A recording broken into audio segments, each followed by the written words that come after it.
Hai, apa khabar semua? Bismillahirrahmanirrahim. Assalamualaikum warahmatullahi wabarakatuh.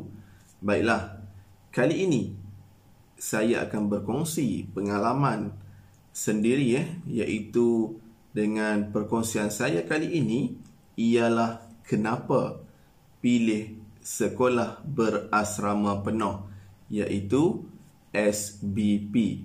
Baiklah, jadi memandangkan buat masa ini rasanya ramai dalam kalangan adik-adik kita di luar sana yang mungkin sedang memikirkan ke mana sekolah yang mereka akan pergi pada masa akan datang, iaitu sempena dengan pentaksiran kemasukan ke sekolah khusus. Jadi semoga perkongsian ini sedikit sebanyak dapatlah membantu adik-adik di luar sana dalam membuat pilihan sama ada ke sekolah A ataupun ke sekolah B. Baiklah. Jadi terlebih dahulu ini merupakan perkongsian pengalaman sendiri. Jadi mungkin pengalaman saya dengan pengalaman orang lain mungkin tidak sama. Tetapi apa yang saya nak kongsikan di sini adalah yang berkaitan dengan pengalaman saya sendiri. Semoga dengan perkongsian pengalaman ini dapatlah membantu ataupun membuka mata, membuka minda adik-adik di luar sana. Baiklah, dengan tajuk kita, kenapa pilih sekolah berasrama penuh? Baiklah, jadi suka saya nak maklumkan ataupun suka saya nak sampaikan apakah yang dimaksudkan dengan sekolah berasrama penuh. Baik, jadi nama pun asrama penuh. Jadi di sini secara realitinya sekolah berasrama penuh bermaksud semua pelajar ataupun semua murid yang belajar di sekolah tersebut perlu tinggal di asrama, iaitu tidak boleh pulang ke rumah setiap hari, hanya dibenarkan balik ke rumah mengikut masa-masa yang dibenarkan oleh sekolah sahaja. Baiklah. Baik, yang pertama yang saya nak kongsikan sebab ataupun kenapa pilih sekolah berasrama penuh, iaitu kita boleh lihat di sebelah, dapat latih diri lebih berdikari. Apakah yang dimaksudkan dengan berdikari? Iaitu berdiri di atas kaki sendiri. Baik, ini pengalaman saya sendirilah bukanlah saya nak berkongsi pengalaman orang lain. Tetapi sebenarnya sebelum saya sendiri belajar di sekolah berasrama penuh, memang kalau boleh nak gosok baju pun saya rasa kekok ataupun tidak mahir. Apatah lagi membasuh pakaian dan sebagainya. Tetapi bila masuk ke sekolah berasrama penuh, secara tak langsung perkara ini melatih kita semua untuk berdikari, untuk membuat kerja tersebut sendiri, iaitu menggosok pakaian, membasuh pakaian dan sebagainya. Jadi ketika membasuh pakaian, dari situlah baru kita tahu bagaimana kita nak memastikan pakaian baju sekolah kita yang berwarna putih. Kebanyakan pelajar akan memakai pakaian putih, sama ada pakaian bagi pelajar lelaki ataupun perempuan. Jadi bagaimana cara nak mengekalkan keputihan pakaian tersebut? Di situ barulah kenal, kita kena pakai satu cecair yang namanya nila, iaitu cecair biru yang mana titikkan ke dalam air. Jadi kita celup ataupun rendamkan pakaian putih tadi supaya keserian ataupun keputihan pakaian tersebut lebih menyelah. Itu juga pengalaman yang mana kita boleh dapat ketika kita buat sesuatu ataupun ketika kita berdikari di sekolah asrama. Baik, seterusnya dari situ jugalah kita belajar bila baju ataupun pakaian kita berkedut, bagaimana cara kita nak gosok pakaian. Barulah kita belajar sesuatu inilah kenapa pilih sekolah berasrama penuh. Baik, seterusnya dari segi kekemasan loker ataupun almari pakaian, kita boleh lihat bagaimana cara kita nak susun pakaian. Di bahagian mana kita nak letak pakaian yang senang berkedut, di bahagian mana kita nak letak t-shirt, di bahagian mana kita nak letak mungkin ada stok makanan. Itu juga kita akan belajar sendiri. Apatah lagi untuk pengetahuan anda semua, pelajar di sekolah asrama memang diberikan loker ataupun tempat menyimpan buku di dalam kelas masing-masing. Setiap murid ataupun setiap pelajar akan dapat satu loker. Jadi di situ juga kita nak pastikan bagaimana loker simpanan buku tersebut di dalam kelas itu sentiasa kemas supaya mudah dicari apabila kita memerlukan sesuatu buku ataupun alatan belajar. Baik, itu sebab yang pertama. Sebab yang pertama kenapa pilih sekolah berasrama penuh. Baik, sebab yang kedua, kenapa saya galakkan adik-adik di luar sana memilih sekolah berasrama penuh. Baik, kita lihat makanan tersedia. Maksudnya di sini bukanlah kita ni seperti raja ataupun sebagainya, tetapi nak maklumkan di sini kita sebagai pelajar di sekolah asrama penuh tak perlu nak fikirkan lagi, oh nanti makan nak beli di mana, ada duit tak nak makan. Sebenarnya setiap penggal ataupun semester sebelum itu waktu saya belajar dululah, setiap penggal kena bayar yuran terus, bayaran untuk dewan makan. Sekarang mungkinlah ada perubahan. Baik, dulu setiap penggal sebelum masuk ke penggal ataupun semester baru kena bayar terus. Jadi apabila kita dah belajar di penggal tersebut, tak perlu nak fikir lagi nak makan, nak cari duit, tak ada duit ataupun sebagainya. Jadi makanan memang dah tersedia di dewan makan. Jadi kalau hari persekolahan ada dua tempat lah. Kalau di dewan makan tu makanan percuma lah, bukannya percuma tetapi telah pun dibayar pada awal semester. Dan satu lagi di kantin sekolah. Kantin sekolah akan dibuka pada setiap hari persekolahan. Kecuali kalau hari hujung minggu ataupun cuti umum, barulah kantin sekolah tidak akan dibuka. Yang hanya ada tempat untuk makan ialah dewan makan. Cuma di kantin sekolah tu kena bayarlah. Setiap kali nak beli makanan kena bayar. Baik, jadi berbalik kita makanan tersedia. Sebenarnya ketika saya belajar dulu, jumlah makanan ataupun jumlah makan yang disediakan ialah sebanyak 6 kali. 6 kali banyak sebenarnya. Baik, yang pertama seingat saya, makanan yang pertama ialah selepas solat waktu subuh, iaitu sarapan. Sarapan pagi biasanya makanan yang lebih berat lah. Sama ada roti canai, nasi lemak, kemudian kemungkinan ada bihun goreng, mi goreng dan sebagainya lah, mengikut jadual-jadual penyediaan makanan. Baik, seterusnya pukul 10 lebih ataupun ketika waktu rehat, itu kita disediakan makanan ataupun makan minum pagi. Selalunya macam cekodok, kemudian mungkinlah ada sandwich dan sebagainya. Baik, seterusnya ketika balik dari sekolah, iaitu lebih kurang pukul 2 lebih, iaitu makan tengah hari. Makan tengah hari ni biasanya nasi berlauk. Kemudian minum petang, iaitu selepas prep. Apa itu prep? Nanti saya akan terangkan apakah yang dimaksudkan dengan kelas prep. Iaitu biasanya biskut ataupun roti saja ketika minum petang dengan air Milo, Nescafe ataupun air teh.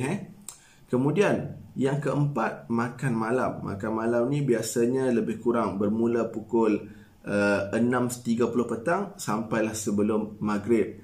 Disediakan makan malam, iaitu nasi lah. Baik, seterusnya yang terakhir ialah minum malam ataupun supper. Ini selepas kelas prep, iaitu lebih kurang pukul 11 malam. Dan selepas itu tidak ada lagi lah, dewan makan akan ditutup. Jadi makan sebanyak 6 kali. Tak perlu nak fikir nak cari makanan dan sebagainya. Jadi memudahkanlah adik-adik di luar sana yang bakal memasuki sekolah berasrama penuh. Untung tak perlu lagi nak fikir, oh nanti esok nak makan apa, nak cari di kedai mana, tak perlu lagi. Semuanya dah disediakan. Jadi jom kita masuk ke sekolah berasrama penuh. Baik, seterusnya, sebab yang seterusnya yang saya sendiri galakkan, ajak adik-adik ramai-ramai masuk ke sekolah berasrama penuh ialah latih diri berdisiplin.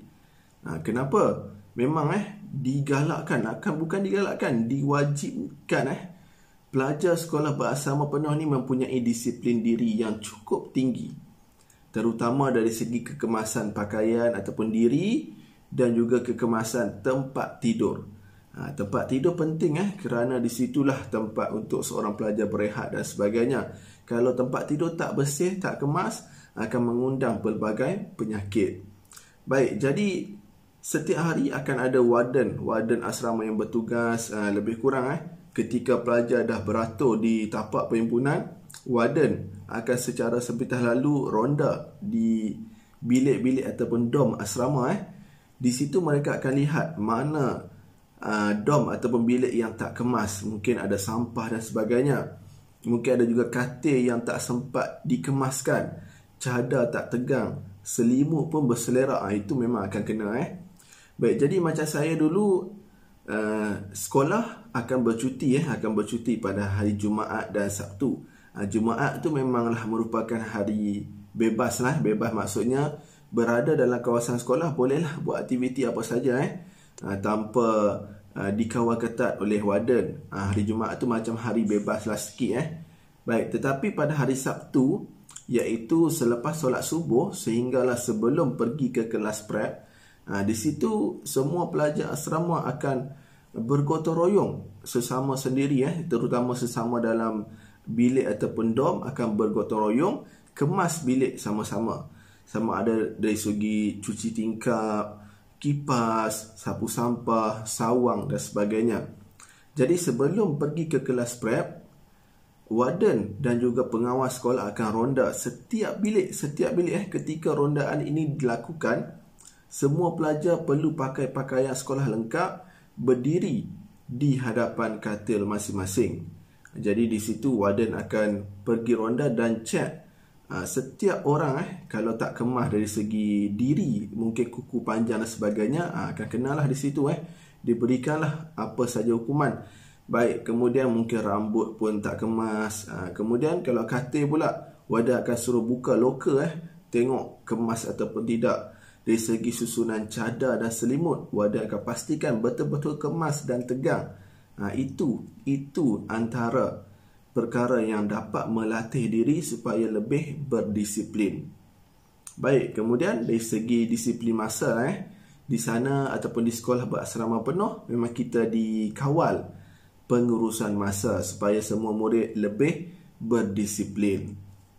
Baiklah, yang seterusnya, sebab kenapa saya sendiri menggalakkan adik-adik di luar sana memilih sekolah berasrama penuh, iaitu penjimatan kos dan masa. Kos ni maksudnya adik-adik tak perlu ulang alik untuk pergi balik ke sekolah.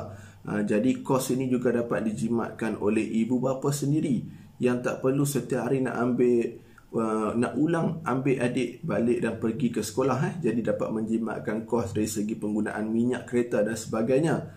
Kemudian jimat juga dari segi masa, iaitu masa yang ada bolehlah digunakan untuk mengulang kaji pelajaran ataupun belajar.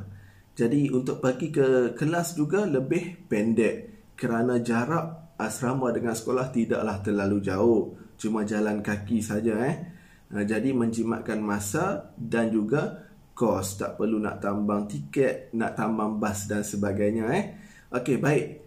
Jadi disitulah dapat menjimatkan kos dan masa buat adik-adik dan juga ibu bapa. Baik, seterusnya kita tengok juga ini sebab kenapa saya sendiri menggalakkan adik-adik di luar sana memasuki ke sekolah berasrama penuh, iaitu pertandingan ke luar negara. Ini saya sendiri tak pernahlah terlibat, tak ada rezeki untuk memasuki pertandingan seperti ini. Tetapi rakan-rakan saya ataupun senior-senior ketika belajar dahulu memanglah ada yang sampai memasuki pertandingan ke US ataupun Amerika Syarikat. Ada yang sampai pergi ke negara Jerman, Jepun dan sebagainya. Di sini merupakan peluang besar buat adik-adik yang mungkin ada bakat dan sebagainya. Jadi dapat menyertai pertandingan sampailah ke peringkat antarabangsa. Memang diberi laluan khas ataupun dari segi penajaan, dari segi kos, memang akan ada penaja-penaja tertentu. Jadi jomlah, masuklah ke sekolah berasrama penuh. Baik, seterusnya yang keenam. Kenapa pilih ataupun belajar ke sekolah berasrama penuh, iaitu peluang belajar bahasa asing. Saya sendiri memang tak ada pengalaman, tak ada peluang untuk belajar bahasa asing. Kenapa? Sebab saya memasuki ke sekolah berasrama penuh ketika tingkatan 4. Jadi saya belajar di sana tingkatan 4 dan 5 saja. Tetapi kawan-kawan lain yang memasuki sekolah berasrama penuh sejak tingkatan 1, mereka akan berpeluang, cukup berpeluang untuk belajar bahasa asing. Ketika itu yang ada di sekolah saya, seingat saya, bahasa Jepun, bahasa Arab dan juga bahasa Jerman. Sekarang saya dengar ada juga pertambahan dari segi bahasa Cina, bahasa Mandarin dan juga bahasa Perancis. Jadi di situ memanglah adik-adik ada peluang. Kenapa? Macam bahasa Arab ketika di tahun tingkatan 4 akan ada satu peperiksaan yang mana sijil itu cukup laku. Kalau dapat grade A yang bagus, maksudnya bahasa Arab anda bagus, penguasaan bahasa asing anda bagus. Jadi mungkin memberi satu peluang ataupun nilai tambah ketika nak memasuki universiti dan sebagainya. Baik, bukan itu saja. Bila belajar bahasa asing ni akan ada juga pertandingan-pertandingan, macam pertandingan menulis karangan ataupun esei dalam bahasa asing dan sebagainya, yang mana menawarkan hadiah-hadiah yang lumayan dari segi wang tunai ataupun mungkin juga dari segi pergi ke luar negara. Baik, jadi itu antara kenapa sebab memilih sekolah berasrama penuh. Baik, seterusnya yang terakhir ini yang terakhir, perkongsian saya sendiri kenapa pilih sekolah berasrama penuh, iaitu dapat bersaing dengan pelajar lain. Memanglah persaingan tu cukup sengit, sama ada dari segi pencapaian akademik dan sebagainya. Memang semuanya hebat-hebat belaka. Jadi memang tak boleh leka, tak boleh cuai. Kita sentiasa kena upgrade nilai tambah diri kita supaya kita ni sentiasa tidak tertinggal ke belakang dari segi penguasaan apa yang dipelajari ataupun pencapaian dalam akademik dan juga core curriculum. Jadi ini merupakan satu perkara ataupun pengaruh yang cukup besar supaya kita sendiri sentiasa belajar sambil itu kita ada persekitaran yang cukup baiklah, yang mana menggalakkan diri kita sendiri supaya tidak leka dengan hal-hal lain. Jadi inilah antara faktor ataupun sebab kenapa saya sendiri menggalakkan ataupun berkongsi dengan adik-adik semua supaya pergi ataupun pilih sekolah berasrama penuh. Ini memang saya sendiri, pengalaman saya sendiri, iaitu ketika belajar di Sekolah Menengah Sains Sultan Muhammad Jiwa di Sungai Petani, Kedah. Baik, jadi memang agak rindu juga suasana di sana, tetapi apakan daya, masa telah berlalu.